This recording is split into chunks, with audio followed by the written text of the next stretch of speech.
Break Fix Podcast is all about capturing the living history of people from all over the autosphere, from wrench turners and racers to artists, authors, designers, and everything in between. Our goal is to inspire a new generation of petrol heads that wonder, how did they get that job or become that person? The road to success is paved by all of us because everyone has a story.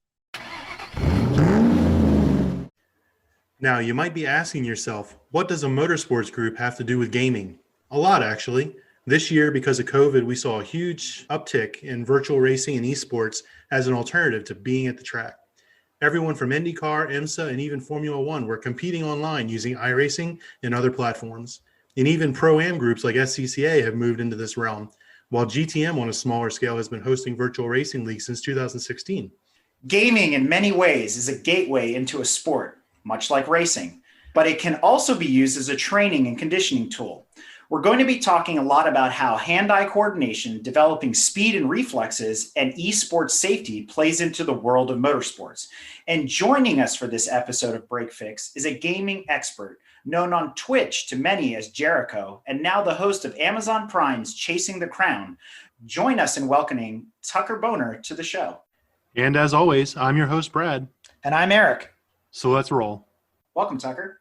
Thank you for having me. I'm glad that I also get to hear you say my full name. A lot of hosts kind of opt for the Tucker or Jericho, and then they just stop there. But yeah, Boner, last name, really good one. It's French. It's Bonnet, right? Yeah, Bonnet. Oh man, did Jessica tell you about that? Yeah, I used to. For those listening, Eric's wife was not my college guidance counselor, but somebody that I spent a lot of time hanging out with back in high school. And I used to joke that my last name was French or German. And I got detention for that one time. So, it's been a fun ride, but thanks for having me on. I'm excited to talk cars. I rarely get to do this. Absolutely. And so we've talked on several episodes about, the advent of electric vehicles, of EVs, the sunsetting of two-door coupes, and more importantly, that internal combustion engines are going away. The cost of supercars and hypercars is climbing, and access to the track is becoming harder and harder and harder as we look forward. And as I mentioned in the intro, thanks to COVID, motorsports took a break for a very long time in 2020. And so to combat that, a lot of us turned to the virtual world. But it also started to pose the question, could esports, and in this case, virtual racing, replace some real sports in the next 20 years? So what do you think about that?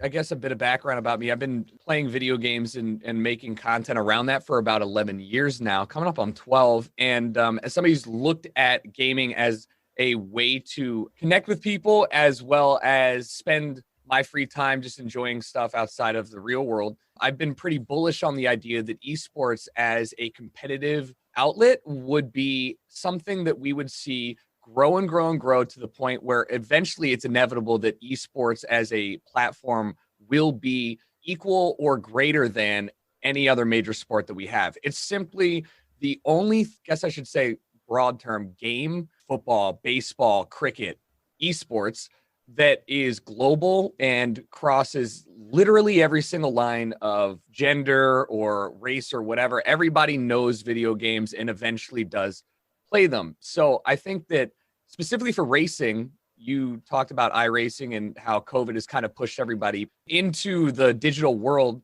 You've got people like Lando Norris who are sitting here playing games on Twitch, not just iRacing though, but using Twitch as a platform to connect with viewers and connect with people that ordinarily wouldn't get to have that one-on-one conversation. So jumping into iRacing as a simulation game, as a game that it was built specifically to be as close to real life as possible, it's pretty apparent that if Lando can do this, and I believe there was somebody who was a amateur, somebody who raced in a like tier 3 league. Sorry if I don't know the correct terminology, but that person was not a professional racer. They were just an iRacing esports player. They moved over and they did pretty well for that tier that they're racing in. So I think the proof is there, and it's only 2020. We've only been doing real simulation racing for about 10 years now.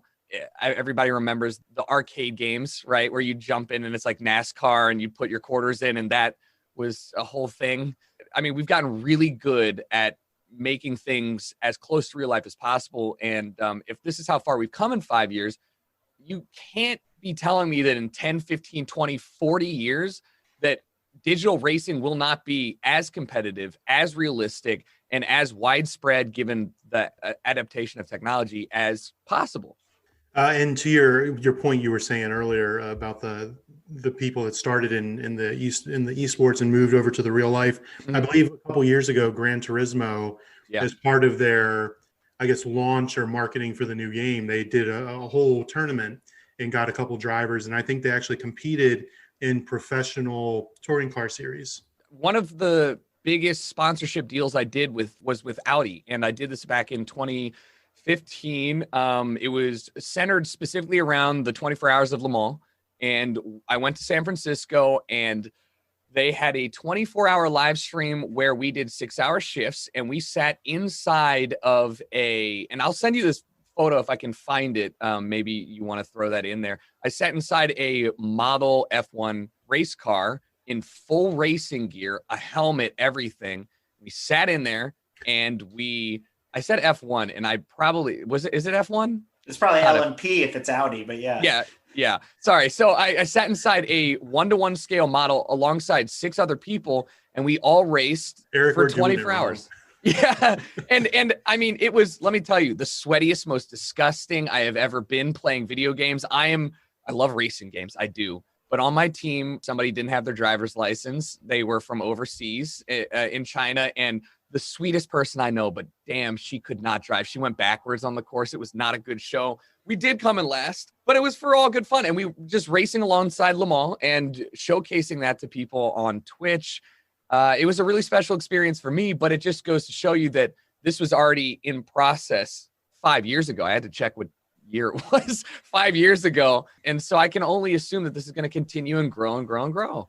So it's interesting you bring that up, because I think there's two ways to look at this as we unpack it. So there's the spectator view that a lot of us got during COVID, which carriers like NBC and ESPN, and even IMSA TV for that matter, were showing the races as if we were watching them on regular broadcast television. To simulate the real world, they brought in the actual announcers that we're used to hearing. And then they were overlaid and all that. And the photorealism of the games and the quality of the graphics now is to the point where it is hard to discern, at least from 10 or 12 feet, if you're watching a real race or watching a virtual one. Now, when you keep bringing up Twitch, and probably a lot of our audience is older and they don't understand what that is, I want to kind of set the stage there. You're seeing the racing happening from behind the scenes. You're looking at the driver, you're talking to the players, all that kind of thing. They're talking to you as they're multitasking, or they're multi-threaded, I like to call it.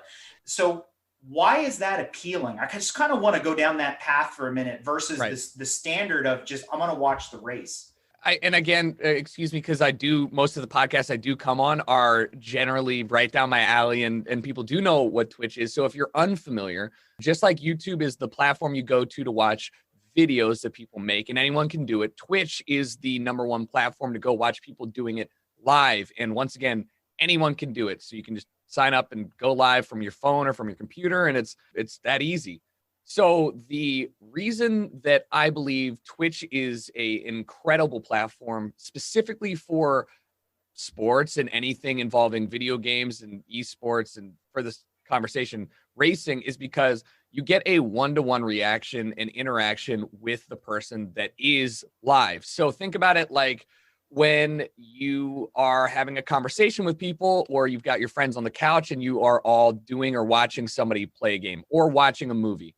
There is an ability for the person broadcasting, whether they're broadcasting to 5 people or 1,000 people, to interact with people who are commenting live on the content as it happens. And that 1-to-1 interaction is a very special one, because imagine if you could go see David Bowie live and you were like, "Hey, David, that was a wonderful song." And he looked at you, said your name, and said, "Yeah, thank you. I appreciate you enjoying that." David Bowie could do that every single day, 8 hours a day, and you could get that special interaction that you could never, ever get anywhere else.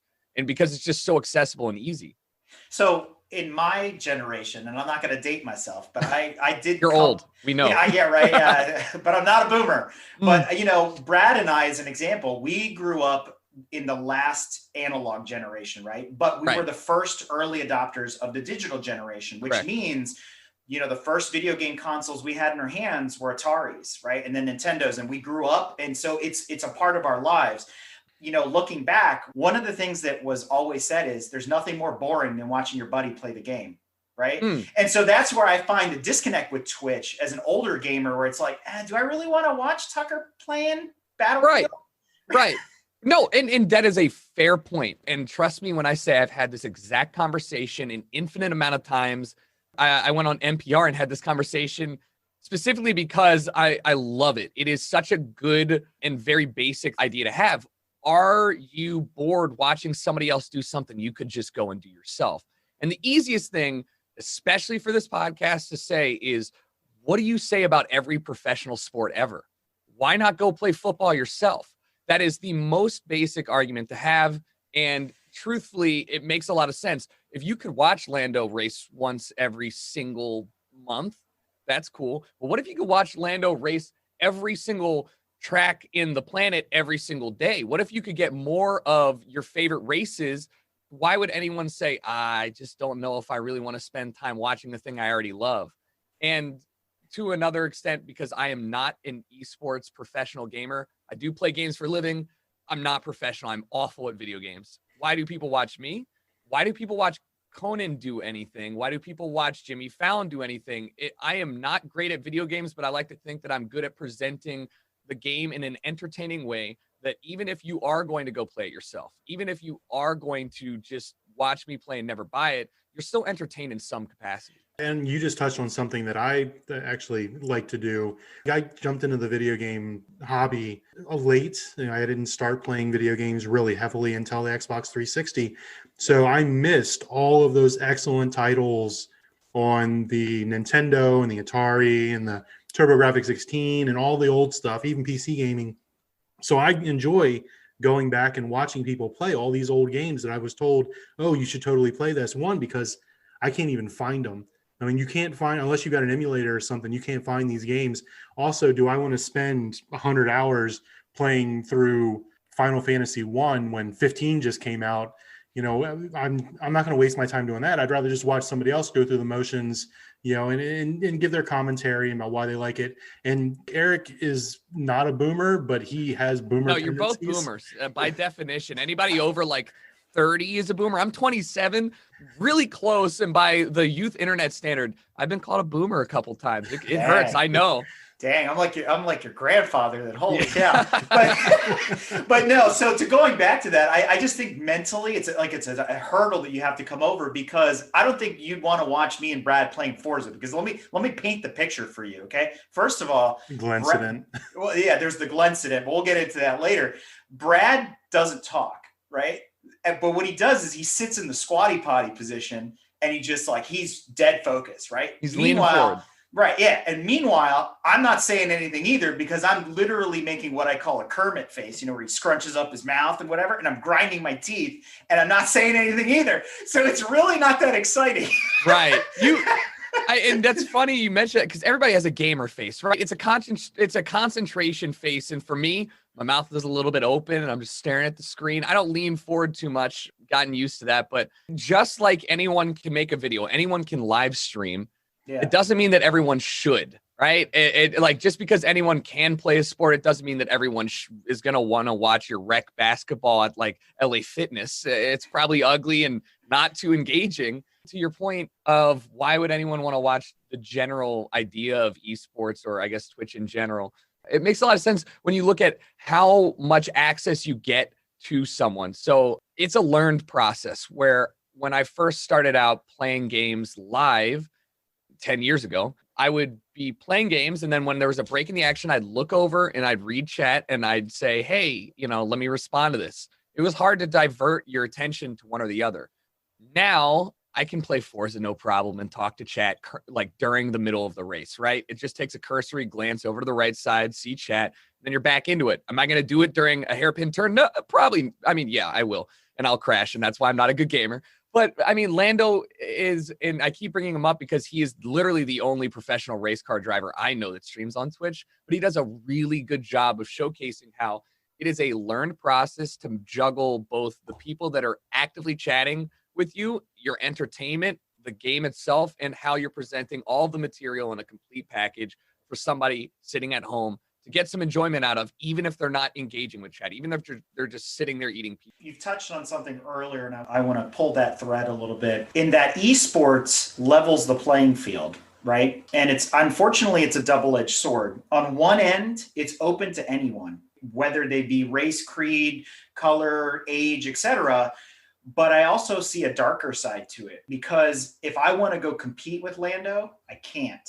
I can, but I can't, because when you looked at those IMSA races or the sanction races, the replacement races, I could have been ranked number 1 in the world, but I wasn't allowed to run with those guys, right? I think the downside that we'll see is the access will start to be delineated in such that you need to qualify for these bigger, large scale races. So okay. I know that's a lot there, but let's talk about both. No, right? I got to split this one up. So one, you can't race Lando right now, even if you wanted to. There's nothing you could do outside of paying him money specifically to come race you. And even then he might just tell you to F off.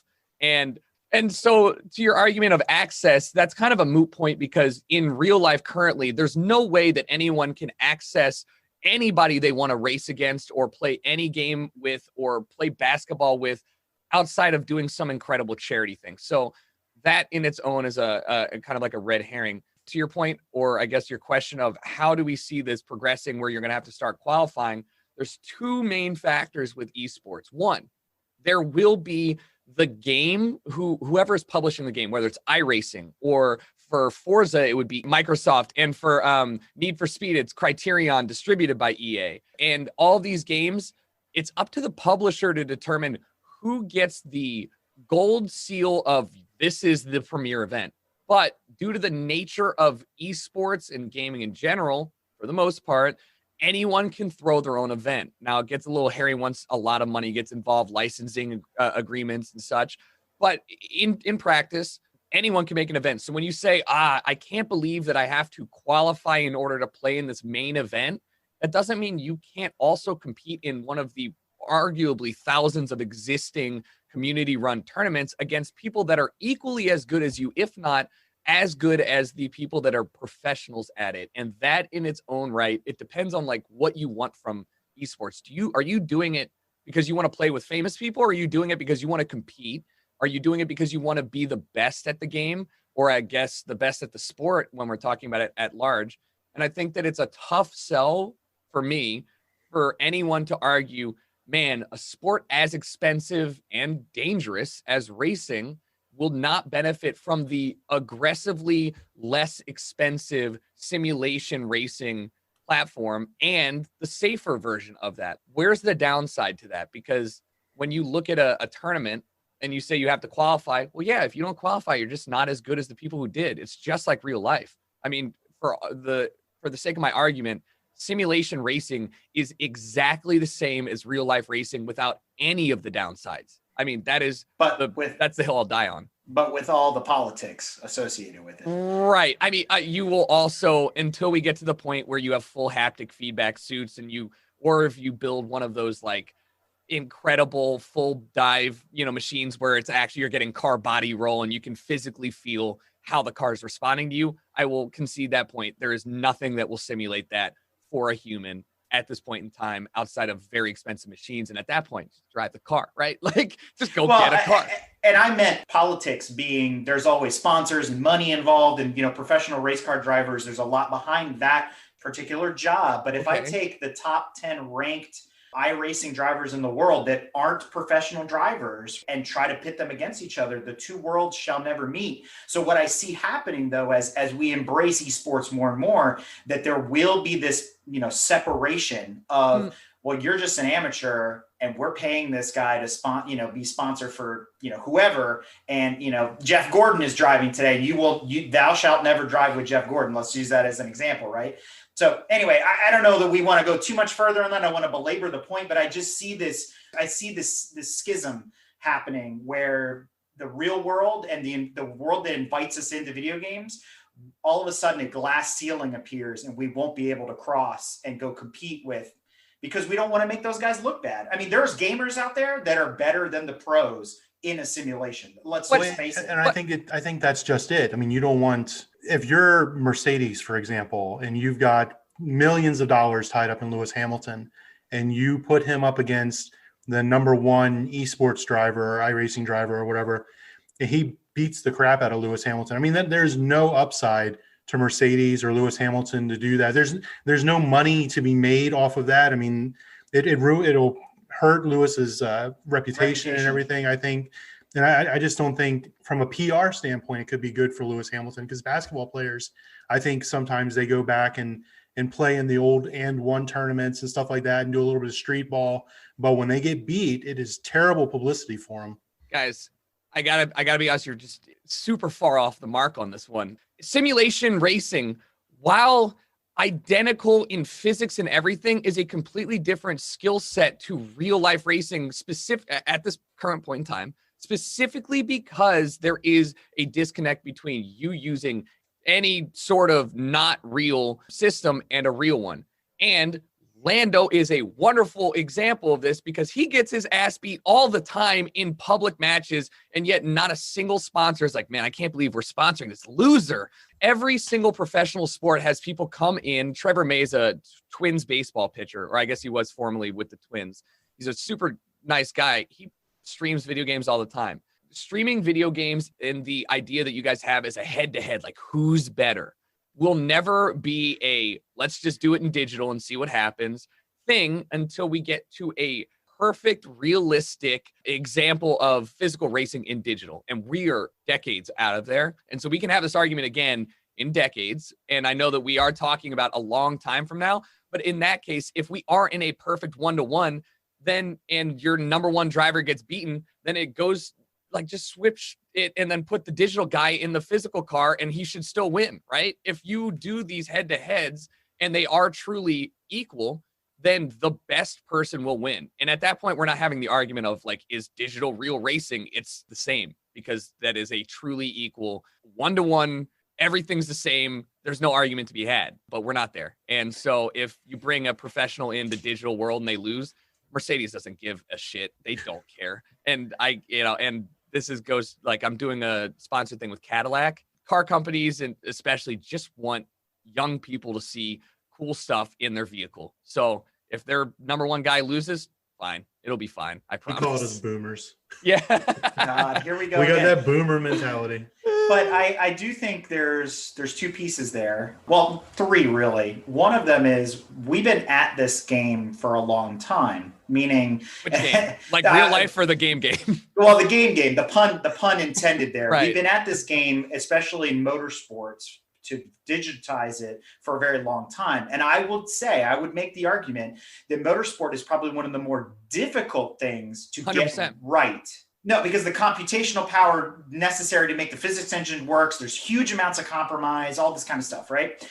But the PC guys, because you were talking about some of the early games, it goes way back. I mean, granted, we're not going to talk about pole position on the Atari, but when the PCs, when you started hitting the 486s and the early Pentiums and stuff like that, you were starting to see the first Need for Speed come out, right? Which is nothing like the Need for Speed of today. It was supposed to be a simulator, it was Road and Track sponsored it, all that kind of stuff. It was supposed to emulate real life. And then you saw the original Formula One games come out, and you saw the early Codemaster stuff come out, which they've propelled themselves as a leader in the space, but we still haven't been able to get there. And I think it begs a lot of questions, PC versus console, where do we go from here? Why are we making all these compromises? We've got more power on a wristwatch now than we did in those computers back then. Why can't we get this right? So maybe not a question for us to answer, but it's definitely an interesting topic. All right. So, I mean, first off, Need for Speed, the original one on the PlayStation 1 was the game that got me into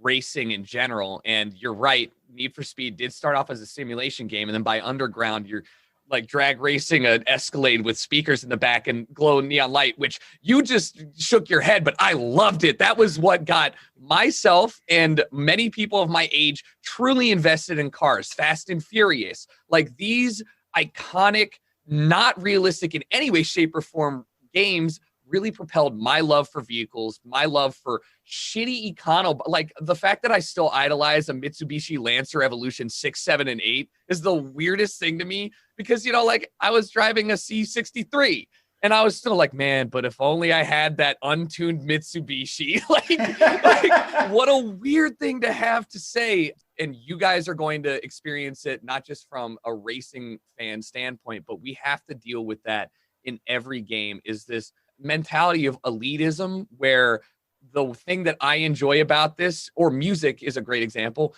like this is actually better made music. And that is why I enjoy it. And I can't believe you like music that is objectively worse than my music. That kind of gatekeeping and limiting, you know, like where people can find their fandoms from and where people can find their enjoyment from doesn't really help the progression of anything in general. And gaming is paramount, like the number one in gatekeeping. It is a huge topic and it always has been and it always will be. You mentioned PC and console. What's the deal with that? PC elitism is all, look, I'm a PC elitist too, but it's objectively better. But who am I to say like, I can't believe you're making compromises on console, which has less power, all that stuff. That's not for me to decide, because if it gets you into gaming in general, what's the big deal? So you mentioned a little bit about like, why are we making these compromises? Why are we not getting this true one-to-one? We have more computing processing in our cell phones than we did 10 years ago in our desktops. I mean, like it's wild. There's a phrase for it. I can't remember what law it is, where computational power kind of exponentially grows to a certain point. Why are we making these compromises? I mean, you said it best when you started the question. It's really, really hard to simulate anything realistic, but to simulate something as nuanced as racing, what if your right tire in your back is 1 PSI less than all the other tires? How does that affect you going around a corner while braking, you know, and throttling at half power when the road is wet and there's 3 pieces of gravel there? Like, how in the world are you supposed to expect that? That's superpower computer level. And so what we have right now is great. It really is great. It simulates best of the worst environments. So if you're racing on a wet tarmac, no, it's not going to have like oil slicks from somebody dropping 3 drops of oil around turn 4. Like, it just can't do that. So it brings up the question, though. They say a lot of times there's certain games that have pushed the envelope for gaming, yes, right? Like Final Fantasy was always one of the high watermarks. Like if your system could render it at full specs. You sure you're not talking about Crysis?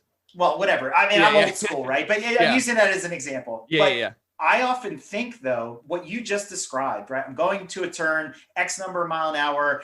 You know, my tires are off. You know, it's raining. I got 3 pieces of gravel. My brain is making all those computations when I'm behind the wheel on the racetrack. Because in all honesty, there are different ways to drive. And both Brad and I instruct drivers and things like that. We talk about it a lot on the show.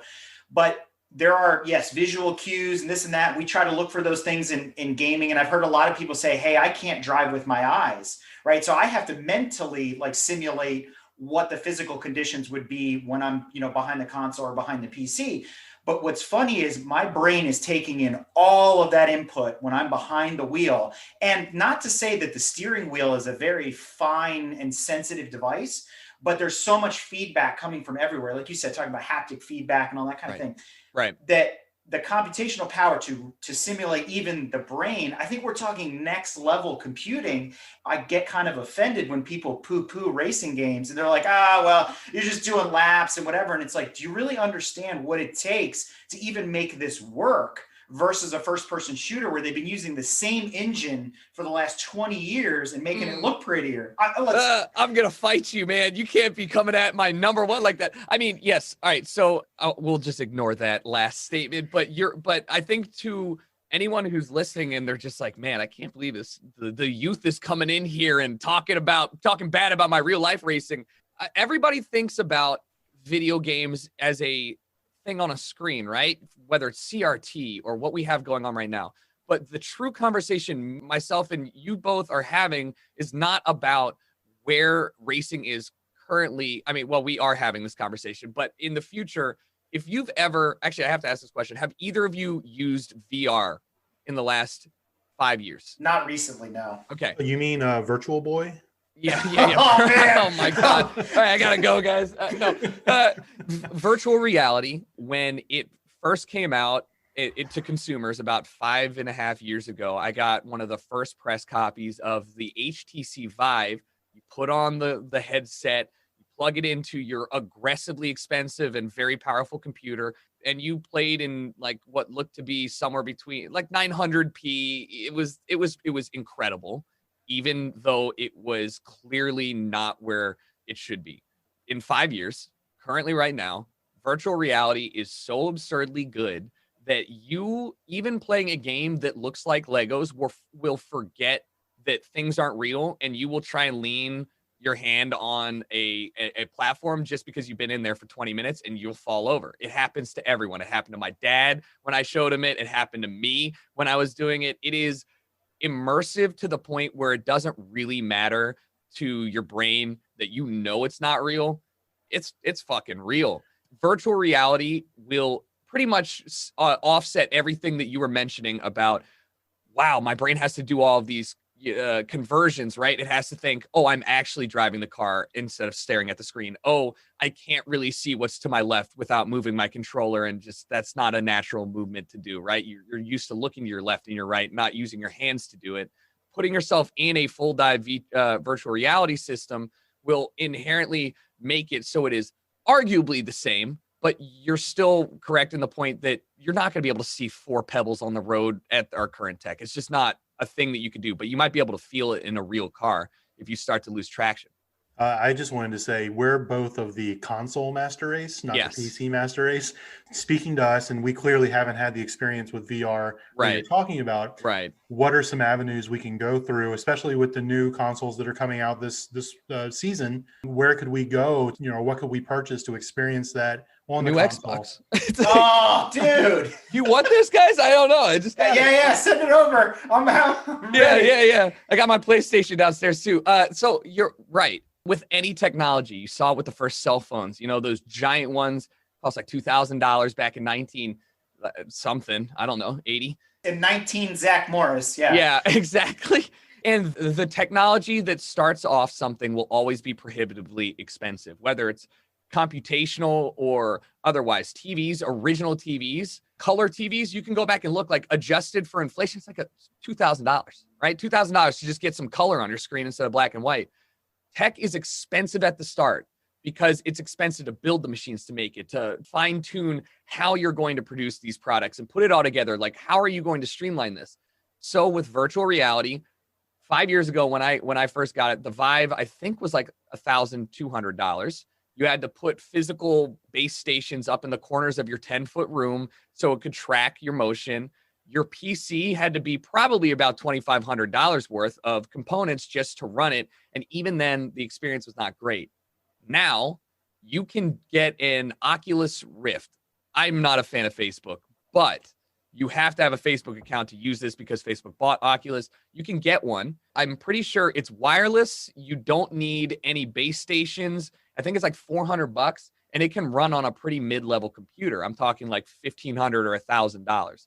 That is, and it is pretty damn good. I'm not going to lie. I worked with them for a sponsor thing, and I was like, Jesus, I didn't have a lot of space in my old place, so I couldn't do VR. I was like, I didn't know you could just do it sitting down.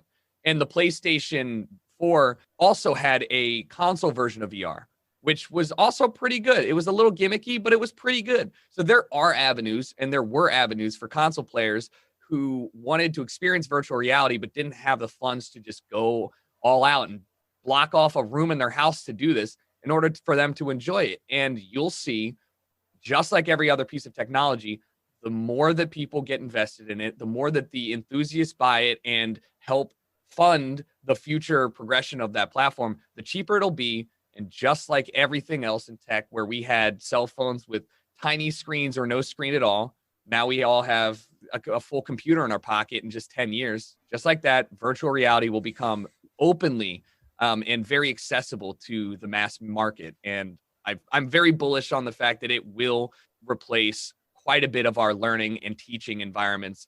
it is that useful and good for everyone involved. So I'm going to walk back my statement about VR because I think VR in the motorsports world has been presented in a different way. And I think you alluded to it about talking about the event you did with Audi being in a full cockpit car and all this kind of thing, kind of simulating real life. The issue I've taken every time I've sat in one of the simulators, and I understand the value, and I think we're going to talk about that as a training tool. The problem I have with them is, though they are supposed to give you the feel of being behind the wheel of a car, and I'm okay with force feedback, and force feedback has gotten a lot better over the years, you know, adjustable pedals, all that kind of stuff. That stuff feels very natural. Even the shift boxes that they use feel very natural. The problem I have is when you're on a giant gyroscope that is shuffling you around in a million different directions to try to simulate G, and you have these really odd sensations because, or somebody who races and somebody who teaches high performance driving, that is not how a car feels. That is not how a car articulates. That is not how a car moves, period, flat out, hands down. And the motions of a vehicle, especially if you use braking as an example, are much more subtle than what those systems provide. And I'll give you a prime example, and I'm not boasting, but we went to Salins in 2019. We sat down with Mazda Motorsports, and they had their big simulation they were running all weekend. And oddly enough, it was at Watkins Glen where we were, and you're behind the wheel of a Miata Cup car or whatever. So there's people getting up there and then they're spinning out. You're watching the machine move all over the place, doing all this crazy stuff, and they just can't get the hang of it. Now, coming from a gaming background, and especially a heavy motorsports gaming background like I have and like Brad has, we sit down in the machine and you kind of just disconnect reality, like you're saying. You're not wearing goggles. You have multiple screens and all that. But the key was, the trick was to be as smooth as possible. And that came from driving on the track and knowing the track, knowing Watkins Glen like the back of my hand. I knew where the braking zones were, where the turn-in points were, where I need the apex, where I could get on the throttle. And you noticed that the machine barely moved at all. And it wasn't these extreme herky-jerky situations. Again, not boasting. I did have the lead time for most of the weekend, and the guys were like flabbergasted. I'm like, all you got to do is just drive. That's all I kept saying, is just drive, you know, and get rid of those erratic movements and these big swings and whatnot. So I unfortunately, I feel like VR is awesome in the sense that, yeah, first person shooter, I'm throwing a football, I'm playing tennis, you know, that kind of thing. But when it comes to motorsport, I don't think it's there yet. I think it's 20 years behind. I would say what you just described though wasn't VR. That was just sim. AR. It was an AR. advanced sim, but that wasn't VR. I mean, we've had this exact conversation for the last like 20 minutes here. What you're arguing is just an argument of we're not there yet. And it's not a question of if, but when. It is impossible for you to convince me that tech will not eventually reach a point where it is indescribable how close it is between what is virtual and what is physical. But you're right. These sims, and I've also raced in ones just like you said, are not like driving a car. It is close and it feels cool. But if you're a professional racer, close but feels cool is not the same as actually racing. And so while this current tech, you're right, is not there, and I also agree that racing simulation is probably the hardest to do in virtual because you need the physical feedback, not just the visual feedback or audio feedback. It will take a long time, 20 years, decades absolutely. Is what I think I also said. It'll take decades in order for it to catch up to how realistic things are. But I mean, you mentioned first person shooters. Like when I do play that, I don't have recoil, right? Like I'm using controllers. I'm not getting the kick of shooting an M16. That's not, I would suck at all video games if I had my scrawny arms trying to shoot an AK. It just wouldn't work. Right. So it tends to bring everything back to the same question of, are we talking about if you think it's plausible for it to be indistinguishable between virtual and realistic, or are you just saying it's just we've got a long time until we get there? I think what I'm trying to do, Tucker, is really dispel the notion that a lot of people come to the table with, and they're like, well, those games are so fake.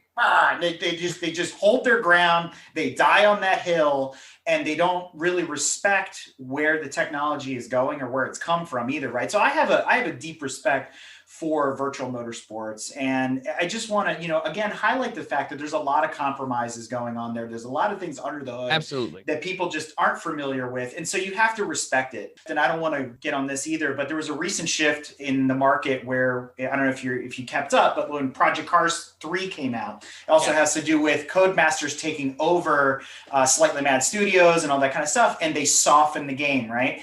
And one of the things that people complained about the most was how difficult PC2 was. And then PC3, they tried to make it more like Grid and all this kind of thing. And I kind of called that as I saw the merger happening. And I'm like, guys, you can't have it all. First, you're complaining it's too much one way. Then they try to fix it and you say it's too much the other way. So again, you got to take the good with the bad as these systems evolve and probably end up merging into one big Forza, Assetto Corsa, Project Cars, iRacing monolith. Because at the end of the day, if they make them all the same, they're just the same game. There is always going to be a financial incentive to make things one way or the other, because if Project Cars was like, shit, our game is too hard, and people are just generally not as interested in sweating that much when they're just trying to race, they're going to change it.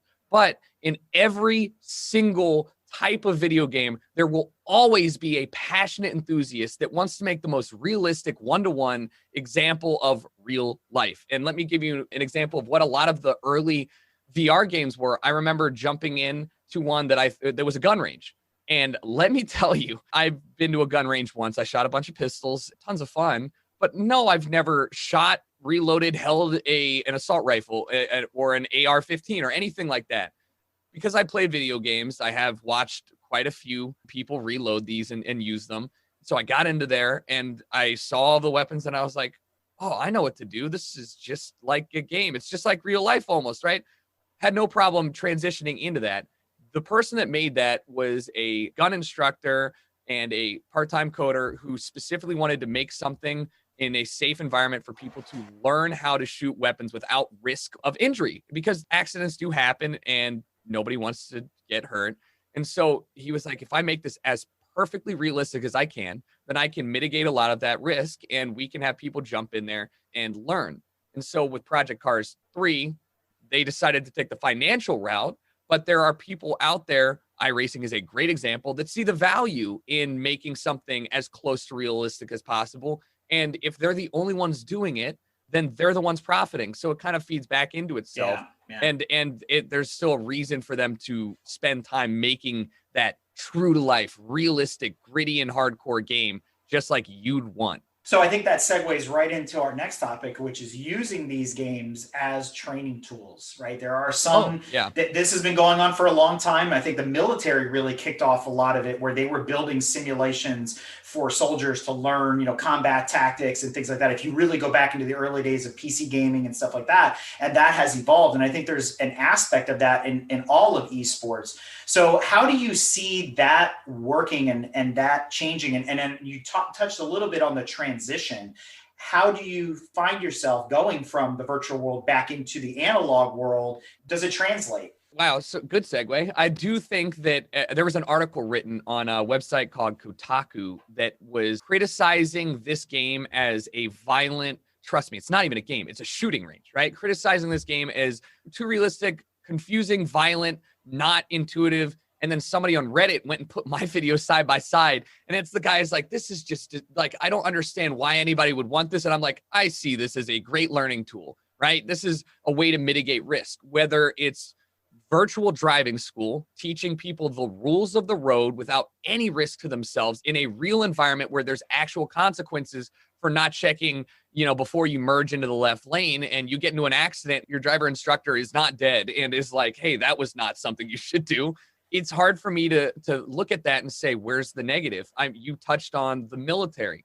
They use PlayStation and Xbox controllers for drone pilots, right? These controls are the most intuitive, and not everyone, a lot of the people who are in the military did grow up playing with these and using these. So not to gamify war or anything, but that very much is something that they do. Pilots use Flight Sim, which the newest one just came out. It's fantastic. It is incredible. I took off of LAX, by the way, not a trained pilot. I know, hard to believe, but I took off of LAX in a 747, it was a Dreamliner, double decker, huge, big plane, out of one of the side gates, because I was just like, whatever. There's checklists and things you need to do. You got to talk to Control Tower. They have very real comms. You can actually be one of the people in Control Tower and navigate all the planes in multiplayer that are trying to very realistically simulate the actual flights. that are going on. Is there not a better way to teach somebody how to fly into an airport or fly out of a busy airport, or what the protocol is for talking through and walking through this, than something like that where there are zero chances for any negative things to happen? There's no danger at all. I'm going to put up the blowed mind emoji here in a second. But so we have a couple of guys in GTM that are avid flight simulator folks. And one of them just got the latest one. And he had this harebrained idea. We posted some videos of this. He goes, I want to learn tracks I've never been to. So he took Flight Simulator and he flew out to see the tracks and see the elevation and these things that you can't get from a video, because we do a lot of video instruction where it's like, watch a lap of the track and then everything looks flat. And then you get there and it's like, well, I'm driving off the side of a building. You know, that incline is huge. So by using Flight Sim, he was able to go out and look at the terrain, see what it looked like, learn the track. It's a little from a different perspective. So again, video games coming into the real world and helping facilitate learning in different ways, right? It's something I never thought of. And we posted on social media. People are like, why didn't I think of that? And I'm like, well, now you did. So have at it, right? Right. Yeah. The topographical maps and data that Flight Sim uses are scarily close to realistic. And you can go in and do your own research on how they got Flight Sim to be so realistic. It's incredible. So that is a pretty big brain play. I'm surprised that other people hadn't thought of it. Now, my favorite is when he was trying to do touch and goes off the front straightaway at pit race. I thought that was pretty cool. But I think one of the things, though, that the training tools are giving you, and we're seeing this more. We talked about it in one of our other episodes. We talked about the gentleman driver, where one of the drivers there, he was using iRacing for his simulation. So when he would go to tracks overseas, he could learn the track, at least know where the corners go, braking zones, things like that. We've seen people like Scott Dixon. Yeah, so we've seen guys like Scott Dixon using those reflex machines to speed up, his reaction time, also using the simulator to do the same thing, to get in there, and practice the tracks and all that kind of thing. But the problem is, in a lot of those cases, you don't want to do that by yourself. Sometimes you want that real challenge. You want to be out there with other people, kind of test your limits and simulate being out there with other cars. And the AI bots, as good and as smart as they are, they're not as unpredictable as a real race. They're not human. Yeah, exactly. Right. So that kind of gets into another conversation outside of the teaching aspect and the training aspect, which is, I don't want to go online and play with a bunch of 12-year-olds and get my ass handed to me. But I think we grew up with the idea of online etiquette and things like that. So how has that changed? How has that evolved? How do we deal with the nuanced part of that and the nuisance part of esports? Fair point that you don't want to go onto a public match and play against some 12-year-olds that are actually going to ram your car off of a turn, right? Like, there's no repercussions. So there's the bad side of things, is like, if you do jump into a multiplayer game, who cares if your car gets wrecked? Just load it back up and play a different race. And Eric gets enough of that playing with me anyway. But let me tell you that just like everything in life, whether it's your love for food or your love for books or whatever, there are unlimited amounts of groups and communities that you can find that will do their best to be as true to your beliefs or as your interests as possible. So if you want people that are going to apologize for tapping your tire one lap and that's it, and it didn't even affect the outcome, there are absolutely Facebook or Reddit groups or Discord groups that will give you that community. And that's also kind of the joy of gaming and everything. It's just easily accessible. You just find the people that are going to behave the way that you want. But yes, you have to go and look for them. No, it's not going to just show up when you choose multiplayer, right? If you go play Forza, it's like going into your rec basketball gym. You might get LeBron there today, but you're also going to have 4 geriatric men who don't play basketball. Like, it's a grab bag because you're truly going in random. Some games have a rating system, competitive or otherwise. And if you are truly good at that game, read game, not real life, if you're truly good at that game, then you will eventually face people that take it as seriously as you, but you got to go through it and you got to be good at the game. Yeah, and I mean, we've been very fortunate on our end. Like Brad said in the intro, we've been running a virtual racing league since 2016, primarily focused on Forza, just because it was the least common denominator, right? It was the system everybody had. It's the one that they accepted. It's the platform or the game that they accepted, etc. Now, the running joke is that our rule book for the VRL is larger than most club racing rule books, and that probably isn't far off from the truth. But you're racing with other real life drivers, people that know how to drive. And so I will say the caliber of driving is very different. And you've seen that embraced by groups like SCCA and NASA and others that put on, the Pro-Am races, virtual races, etc. But I find it interesting, though, that even in our world, as polite as we are, and we're calling out passes and we're trying to simulate all this kind of stuff, there's still an exorbitant amount of modding and cheating and downloading of tunes and all this kind of stuff still going on. And it's like, I've looked at it over the last couple of years, and the developers and the publishers have put a lot of time and effort in developing these like penalty systems. Like you kind of alluded to it. There's a ranking system, but there's also now these licensing systems and penalty systems to try to like mitigate these issues that are out there in the wide open, let's call it the Wild West of multiplayer. And it's just like, right? Can't we just, play by the rules? And I wish that I could sit here and tell you that I was confident that the cheating aspect of any video game would go away. But just like in every single professional sport, there's only so much you can do to mitigate the risk of somebody not playing by the rules, whether it's taping somebody's practices or getting laps in. Because I'm not well versed in racing, you can go and check the physical components of the car, but like, what if the driver took a bunch of Adderall before and now he's like very much tuned in more so than somebody else?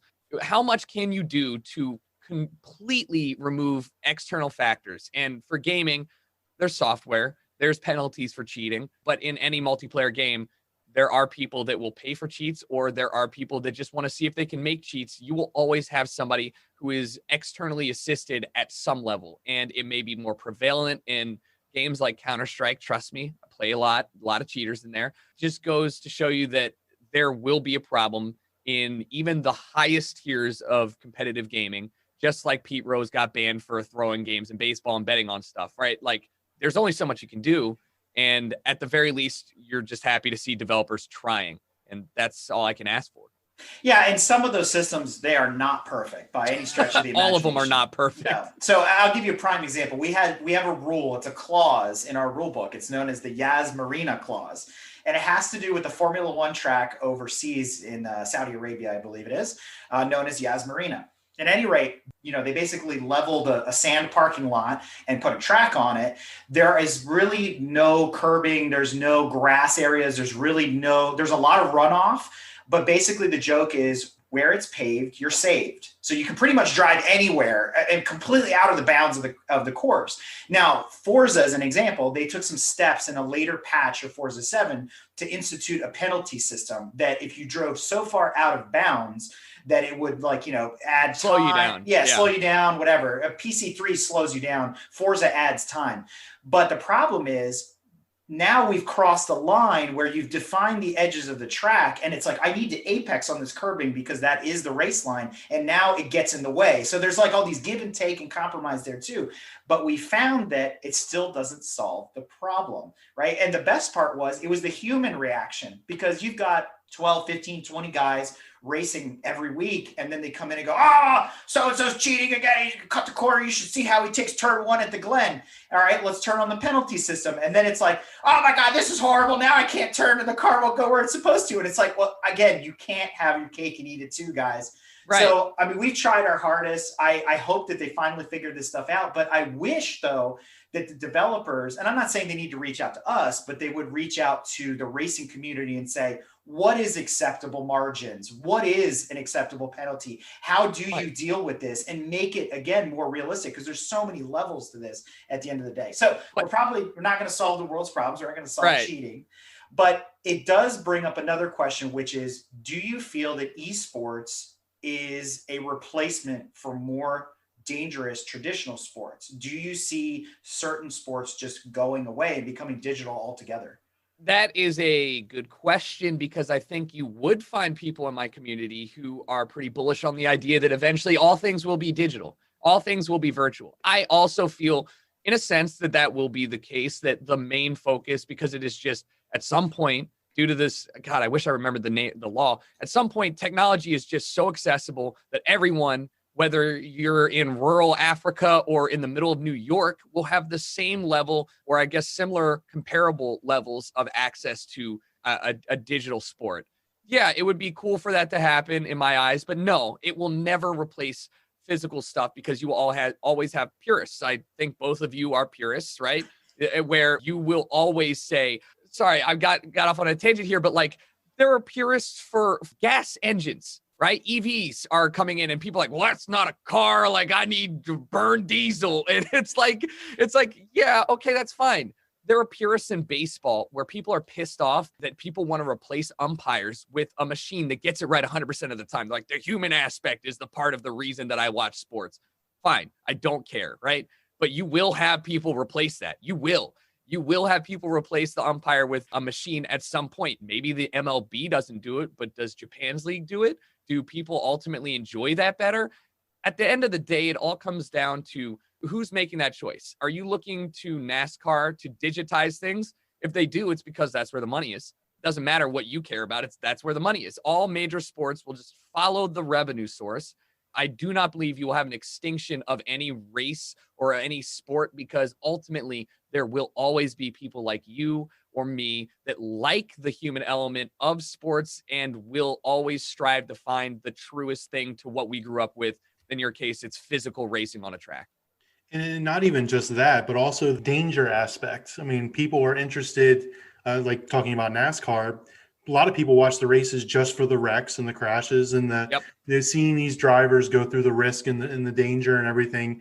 That makes it more entertaining. I know I tried watching some of these esports iRacing matches that happened during, the beginning of COVID. And I got about 3 or 4 laps in and I was like, okay, I'm done. Let's go do something else.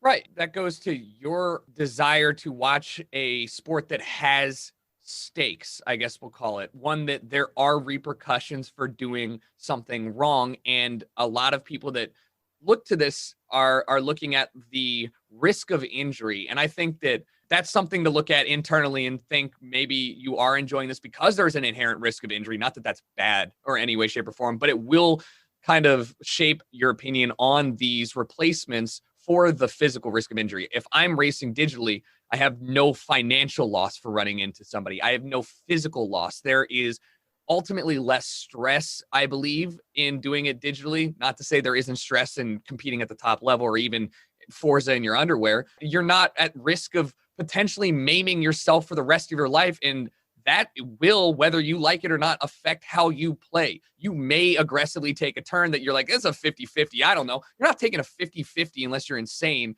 Like maybe I crash and die, or maybe I make this turn and I'm incredible. Like that's not the same level of mentality that you're going to get in a digital sport. Absolutely. And, I'd rather wear the moniker of purist over boomer. So I'm going to take that. But since we're having this conversation, the one thing I do see, at least from the motorsports perspective, where virtual could take over certain events, and I'm going to give you a prime example. And Tucker, you're probably not familiar with it, but I know Brad is. So the Goodwood Festival of Speed. I am familiar with it. Okay. So Goodwood is famous for bringing out very expensive cars, right? And so they're cars that aren't just cars anymore. They're national treasures. They're historic pieces. They're museum pieces. They're private collection pieces.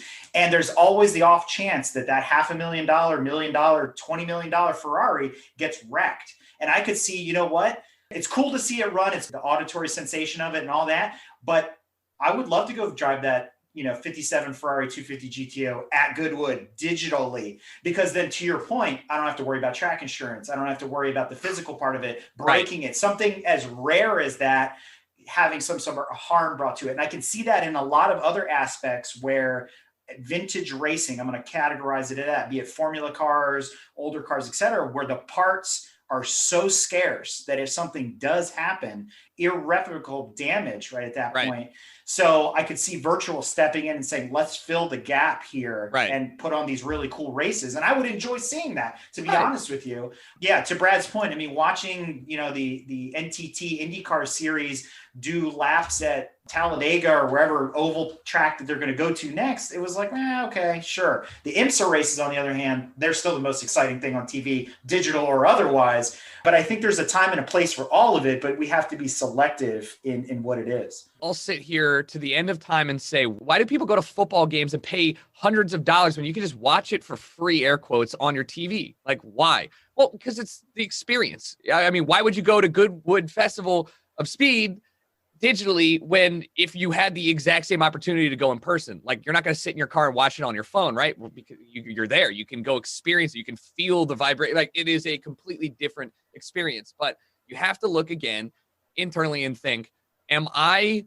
asking right now, is this something that I think we should just switch over to digitally? Or am I hoping that digital can fill all of the holes that aren't currently filled in my life? Because look, I hate to tell it to you, man, you're never gonna get to race a Pagani unless something crazy happens. It's just not gonna happen. I'm not going to either. But if you get to a point where it is pretty damn good and it feels good and you get that same sensation, where's the negative in racing a Pagani? Where is it digitally? And again, it's not if, it is when. It might not happen in your lifetime, or it will happen in mine. But it was so easy. I'm sorry, it was so easy. Can we kick him off now? Can we just end his feed somehow? But I mean, it will happen where I will, and you also probably will experience this crossover where it is indistinguishable, and then that's a win for everyone. I too want to race a Shelby, or hell, even like a 1928 Ford. What happens if you LZ swap that? Or like, what happens? And it opens up these crazy ideas where you're not just confined, you're not just limited by reality at this point, or your bank account, or your insurance. What do you want? You're not limited by anything. Fuck it. Just do it. It's incredible. Yeah, just send it. And I will love say that I use Forza Horizon as a car shopping tool. Every time I get in my head, oh my God, I'm interested in buying this car, I will go to Horizon, buy it, and drive it around. I was like, I'm tired of looking at it now. Let's see what else is out there. Yeah, and you did mention, Eric, about the idea of Forza inputting penalties and making these choices for you guys, and why don't they talk to the racers? But you took the most commercially successful average video game. Look, I do not go in and change my tire pressure. I just don't. I download somebody else's schematic, and I'm like, I trust this high-rated drift schematic, and then I go fucking drift, right? Like, that is the extent of my enjoyment. I like it, but there are the tools for both of you to go in there and make those adjustments. But we can't look at Forza as the bastion of realism, right? They're going to make as much money as they can. I do have to add, though, at 6'4", Brad lives out his fantasy and fitting in many cars through Horizon. So, yeah, I mean, hey, that's true too, and I'm glad that you get to do that, because I'd be lying if I said I also didn't, live out my fantasies of driving expensive cars or even doing my own vehicle shopping. I'm not going to buy a Maserati Gran Turismo. A car sucks, but it sounds really good, and I love driving it in Forza, even though it's not a race car. It's whatever. Like, that is my enjoyment, and that's where it will stay, in the recesses of my mind and in a shop somewhere. We talked about the safety of the digital world. There is no physical aspect to it. The harm, crashing a car is not a big deal, but there's actually a side to esports that we need to take into consideration, which is actually a health and safety concern. So I wanted to touch on some of those topics there, as people, may be investing more time in esports because of COVID, or maybe starting to get into it, some things that they should be aware of as they embark on this journey. We talk a lot about safety in the real motorsports world. And so this is obviously a carryover into digital, where, again, we're seeing the blurring of lines, we're seeing the blending. So I think there's additional concerns we need to take into consideration when we're racing online or in the digital world. So we've got carpal tunnel and wrist injuries due to repetitive motion. So I have, there's a word for it. It's like something Gardner thumb or whatever. My right hand, which I use for my mouse, the tendon for my thumb is routinely pretty sore. Let me be clear in saying that carpal tunnel is a real thing, and it will eventually affect anyone that is doing this for a long amount of time.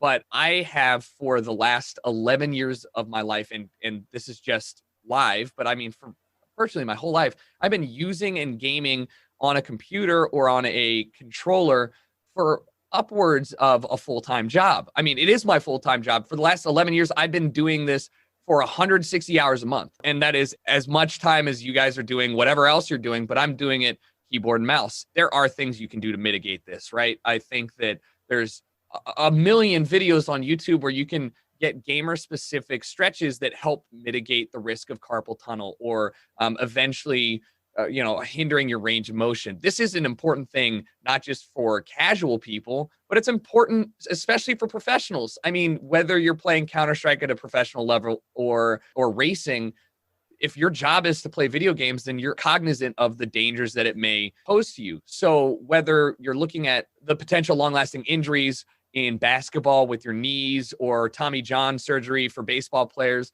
that is something that is on the forefront of most professional gamers, is how do I make sure that I am not going to hinder my ability to do my job and do it at the level that is required.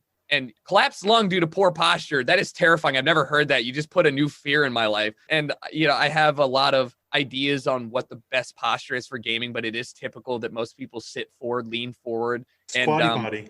Yeah, I mean, when you're playing on console, whether you like it or not, you have a worse posture. Most people who play console games are sitting on their couch. The couch is not good for you, right? It is a comfortable place, but it is not a supportive place most of the time. You might be leaning forward. You get into that engaged motion. It's not good for your back. PC elitism here. I'm in a Herman Miller chair, ergonomically made for, the best of office workers, and I sit with as good posture as I possibly can. It is better in every way, shape, and form on the computer because that's what it's made for. And so you can do that in gaming. You can still sit in a nice ergonomic chair, but most people aren't going to do that when they're sitting on their couch in their comfy place playing video games. So collapsed lung, never heard of anybody who's had that. But poor posture, back problems, spinal problems, all very real, very dangerous in the long term. And even like with your neck too, there's something we call gamer neck, where, you've been sitting like this and then eventually over time, or office worker neck, eventually over time, your head's tilted down and it becomes that way. So that more so than anything, your posture, your spine, that's more important and also very much a real problem. And I think that's just nature. Everybody's office workers have been dealing with that for decades. And you alluded to earlier jokingly about performance enhancing drugs, and that's a Yes. real thing in esports.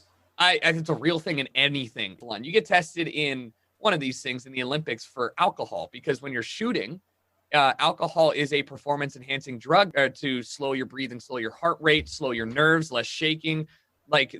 There will always be some sort of performance enhancing drug in real sports, in digital sports. I mean, office work, there's performance enhancing drugs. What is coffee if not a performance enhancing drug? So Adderall is obviously the one that everybody brings up. It is. I have never tried Adderall, but the way people explain it sounds like a limitless pill. Maybe I'll get on that someday and become better at gaming, but not at the forefront. There is very limited amounts of regulation for this. Nobody's getting drug tested for Adderall before they play competitive video games because, yes, it is mentally something that is very much a stimulant and can help you focus. But I believe that we're not at a point where Adderall can be equated to taking growth hormones and being truly and measurably physically more potent than your opponents could ever be. And I think that that's an argument everybody could weigh in on, whether it's you believe that mental stimulants are equal to physical stimulants, or if stimulants at all are something that are going to change the trajectory enough where it is something worth regulating. But I don't think at its current state, esports has enough money in it or enough regulations in it to stop people from, air quotes, abusing Adderall, which is, to my knowledge, the only thing anybody could ever take to make them better at video games. But even then, that's just a focus enhancement and not necessarily one that's going to help you physically. So that's just an argument on whether you think that mental stimulants and performance enhancing drugs are equal to physical ones. Yeah, you bring up a good point because, we're talking about the mental state, right? And that's as important as the reflexes are. Right. But once you've pushed yourself past a limit there, you start to get into mental fatigue and burnout. So how do you compensate for that? Everybody's going to go through burnout in my industry. It is I don't want to sit here and tell anyone that, I'm sure a lot of people are like, man, you play video games for 8 hours, 6 hours a day, 7 days a week. I mean, I have to take today off specifically because I'm finishing a move-in. This is the first day that I've taken off willingly since March. I have streamed, played video games. I've been live and entertaining every day for 6 hours minimum a day since March. I mean, I don't get weekends off. Like burnout is a thing that will happen in my industry as much as it is a thing that will happen in literally any industry that you spend a normal amount, I mean, 60 hours a week doing the same thing. It just will happen. And so with gaming, I just need to make it clear that if you are doing it as a fun enjoyment, as a way to escape from whatever you're doing, and you're not doing it as a full-time job, I don't think that burnout's a real thing for you. I think that you may get tired. I think that if you're expending yourself past the normal limit, just like playing basketball, like after the 7th game, you're just tired. Doesn't mean you're not enjoying it, but you're not peak performance. So you have to look at why you're playing then. Are you playing for the 7th hour? Are you racing for the 7th hour because you're trying to compete in something? Or are you doing it just because you want to?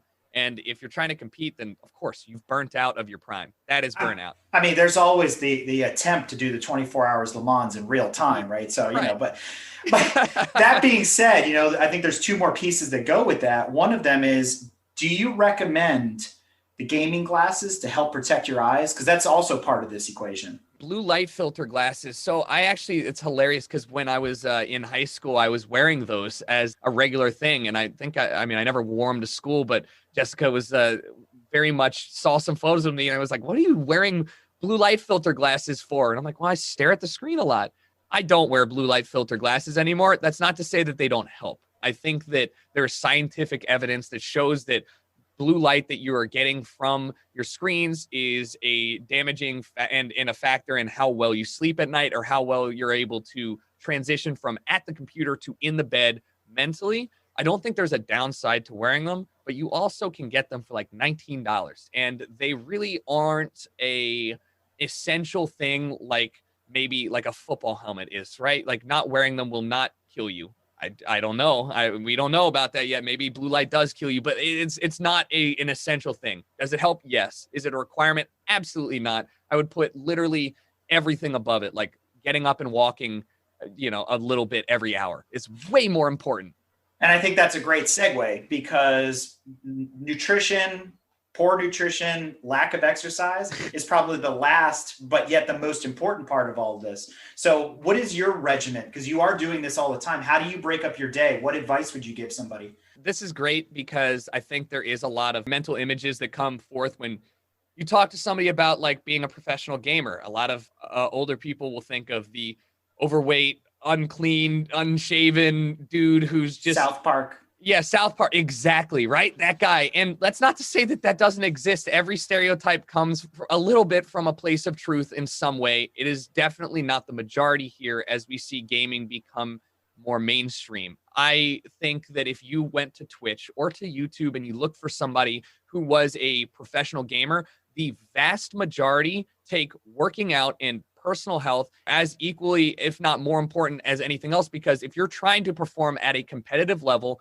all of that plays into how well you're able to do it. Your mental strength, your physical ability to be in the moment and perform at the highest level, all that gets hindered if you're not in shape, if you're eating poorly, if you're not exercising. So for me, I get up at 7:30 every morning, which I think is pretty early, but for most people, I make my own schedule. I could get up at 1 if I wanted, but I get up at 7:30 every morning and I do my work. I have an hour-long break for lunch at 11. I stream from 1 till 7, and then I go for a 2.5 mile run at 7. I do some rip. The gym is no longer a thing here in Los Angeles, unfortunately, so I have free weights at home. I get a nice hour-long workout in, and I try and eat as healthy as possible. That diet is Fig Newton's, Monster, and gummy bears, right? I am sponsored by Monster, so I do drink some Monster. I've been very cognizant of my health, given how much of my life is spent at a desk and playing games. For a long time, I have a standing desk, so I'll answer emails standing. I eat as healthy as possible. I've never been overweight, and I am very much in the best shape of my life right now. The only thing I will say is that I drink so much, especially in the last week. It's been quite a stressful week in the election. So, I mean, I consumed quite a bit of alcohol, and that is the one thing that is difficult to cut out when you're and caffeine too, when you're sitting here playing games with your friends. I mean, it's a communal experience for all of us. And you guys talk to it because you have this racing league. You look forward to it just like somebody would look forward to book club or the rec basketball league. It's a communal thing. And man, if there's one thing gamers do, it's it's drink. You love to drink with your friends. You love to hang out with your friends. And so I think that most gamers, though, are very much involved with their personal health. And it is seen as a cool facet of being a nerd here to be also one that defies the traditional stereotype. It's almost like a counterculture, a rare counterculture that is beneficial to everyone. You know, who doesn't want healthy people out there? So as we kind of transition into closing here, I have a couple extra questions. Do you have any tips for becoming a better gamer? Things you could just tell some guys that, you know, kind of really up their game? I think that just like everything in life, practice makes perfect. And the only way you're going to improve on anything is practice. I could sit here and tell you, like, you should go online and do reaction training, right? They have that on your browser where you're sitting there waiting for it to go green and you click as fast as you can. And you're like, I got 0.2 millisecond or 0.2 seconds. I got to get that better. That's training. That's fine. That's so unnecessary unless you are actually trying to compete at the highest level. Just like you were a casual football fan, how do you get better at throwing passes? Well, go out into the yard and throw some passes, right? You don't have to be going into a training studio and doing like ball drills.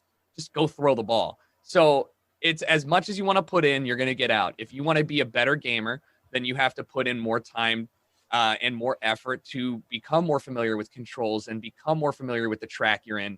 There's no secret answer to this that you already don't know. And there's no schools out there either, so you just got to do it, right? There are avenues to hire people to train you, and those do exist and are very lucrative businesses for a lot of professionals in games like League of Legends or Counter-Strike, because a lot of that knowledge is knowledge that you have to learn. Like, how do I do this? And where do I learn how to do this? You could go on YouTube and learn too, but I think for racing specifically, you can take driving instructions all you want, but like, you also just need to get in there and do it yourself. That's the best way to learn anything. All right, let's settle the debate. Gran Turismo or Forza?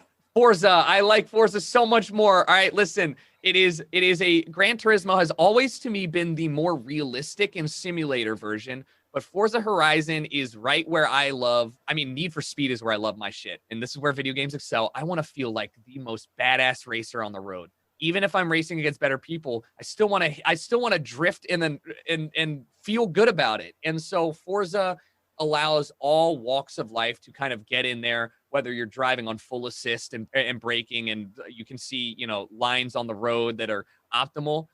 All of that is fine, and you can turn all those assists off and still get a relatively good experience. So I think that it is a little more beginner friendly and overall a more enjoyable experience than Gran Turismo. And it doesn't take 10 years for a new version to come out. That is also true. We get one like every 2 years. It's great. So, and on top of that, so we have this thing called the 3-car garage, but I'm going to modify it for this particular episode and say... Is it street parking? Because that's what I have. No, the idea of the 3-car garage is any 3 cars in your garage that you have the rest of your life. So I'm going to change this for this particular episode and say it's the bookshelf, and what 3 video game titles would be on your bookshelf. This is past, present, or future. Okay, I'm going to answer both of these because I do want to tell you my 3 cars I could have in my garage. I think for the game side, Need for Speed Underground 2 was a game that really did a lot for me. So cartoony. I mean, you literally spent time to mod out an Escalade and then you could go and drift it. Loved it. Need for Speed Most Wanted was the game that I played the most of and really fell in love with the BMW M3, fell in love with the Mitsubishi Lancer, and ended up that kind of spurred my love for cars into a new world. And then Forza, I guess the general series, but I don't have a specific favorite Forza. They're all just good in their own right. I think I would put whatever the next Forza game up there just because it does allow me to test drive these cars and get as realistic as an experience as I personally want. I don't care about iRacing. I just kind of like make me feel good about myself. Pat me on the back, give me the award for like, you did good, buddy. I don't care about realism. And then for physical cars, I do idolize the original untuned Supra. I think that the Supra holds a special place in my heart from Fast and Furious and a lot of others in the same vein. I also would love a Mercedes SLS. I think that car is so gorgeous, and I asked Mercedes one time on Twitter to send me one, and they sent me a model of it. I have it somewhere in my boxes, and I was so like, we got you. And I was like, well, surely you don't send it. And then Man, what I guess I would really enjoy some form of Koenigsegg. I think that their cars kind of really mold the or kind of cross the line between performance and beauty and luxury. And I love what they're doing over there. And also their founders, I would have a beer with him. Out of all the founders, like he seems like a cool guy. So one of those three. So if you had to pick one video game out of all the ones you've known, you've experienced, right. And it doesn't have to be racing. This could be in any genre. Okay. If it was only one and you're like, man, I'm going to play this game. This is it. Forever. What is it? I'd have to say it would be Counter-Strike or RuneScape. RuneScape is a very dated game, but still exists. And I'll let anybody who knows about that chime in because it's kind of niche, but Counter-Strike is arguably the oldest and most prolific first-person shooter. People were playing it on like old Pentiums back in the day. And for me, that's where I spend most of my time and most of my content comes from it. So I just love playing Counter-Strike and just getting on, talking to some random person in somewhere, trying to compete. And also it gets pretty crazy. It's funny because communication's key in that game. So everyone has a microphone and they all have something to say. And sometimes it's good. A lot of times it's bad, but it's always entertaining. I want to know the 3 non-racing games. Oh, the 3 non-racing games. Yeah, I'd put Call of Duty 4 on there. It got my career started, even though Call of Duty was the first game I bought on a console because my mom, I guess I was like 13 at the time. My mom, very anti-violence, was like, no, you can't go and buy Grand Theft Auto. And I was like, Mom, this is a World War II video game. It's historic. And it said on the back, like, go through the battles of Normandy and all that stuff. And I remember she walked up to the counter at Blockbuster and she was like, she asked that clerk, she was like, hey, is this a historic game? And that man looked at me and I looked at him and he said, yeah, it's a historic game. And, you fight on Normandy. And my mom was like, all right, historic violence is good. You're good to go. Oh, it was so good. So yeah, Call of Duty, the franchise, but Call of Duty 4, I would put on there. I would put RuneScape on there because I actually wrote my college paper about it. And I think your wife probably read that paper and gave me some criticism or feedback on it. Wrote that paper. You wouldn't have gotten away with no criticism on anything you wrote. I know. Yes. Even, I mean, I just moved to my new place and she was criticizing all of the things. I was like, I haven't even stepped foot in here yet, but okay. I appreciate it. I mean, that's why she's our master editor over here at GTM. Oh yeah. It's got to pass muster.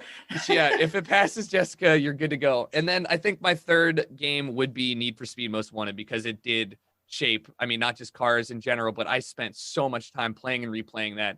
And it's a shame how bad that franchise is now. Shame on you, Criterion. You ruined it. I'm so mad. Is there anything you want to plug or mention or thank sponsors or anything like that? I highly doubt that many of your audience are itching to watch me play whatever I am playing. I play quite a few games, but I do implore you guys to check out the world of Twitch. I promise you that just like on YouTube, you can find niche channels that you love, whether it's the, smoking tire or like regular car reviews or whomever. There is an equal amount of interesting content on Twitch.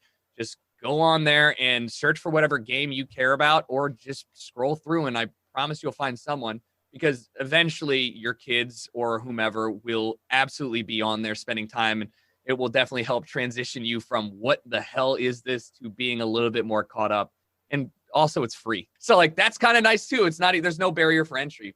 Thanks for having me on, man. I appreciate it. And at some point in time when I'm back in Maryland, I'll have to go to the track once it's open again. Absolutely. My seats are always open, left or right, depending. But there's a crossover I'd like to see. Yeah, no kidding. Yeah. So, but Tucker, I can't thank you enough for coming on the show. This has been super educational. Hopefully our purist fans, I'm not going to call them. Hey. I was going to say, I mean, look, there's not a single argument that I have not already heard through my decade of playing video games and talking to people. So I hope that it sparks a lively conversation on both sides and that people, at the very least, are more engaged and knowledgeable about my world and ultimately where their world will be going. It is inevitable. Absolutely. All your bases belong to us. But that being said, I cannot thank you enough for coming on the show. I think it's been enlightening. I think it gives a whole different perspective on the world of motorsports, probably a corner of motorsports that a lot of people don't think about. And virtual racing, guys, is not just for kids, right? So something to consider, especially here in the winter months. So if you want to learn more about that, you can reach out to Tucker on Twitch, or you can reach out to us at gtmotorsports.org and inquire about our latest series in our virtual racing league. So again, Tucker, thank you so much. Thank you for having me, guys. I appreciate it. All right. Thanks. If you like what you've heard and want to learn more about GTM, be sure to check us out on www.gtmotorsports.org. You can also find us on Instagram at Grand Touring Motorsports. Also, if you want to get involved or have suggestions for future shows, you can call or text us at 202-630-1770 or send us an email at crewchief@gtmotorsports.org. We'd love to hear from you. Hey listeners, Crew Chief Eric here. Do you like what you've seen, heard, and read from GTM? Great, so do we, and we have a lot of fun doing it. But please remember, we're fueled by volunteers and remain a no annual fee organization. But we still need help to keep the momentum going so that we can continue to record, write, edit, and broadcast all of your favorite content. So be sure to visit www.patreon.com/GT Motorsports or visit our website and click in the top right corner on the support and donate to learn how you can help.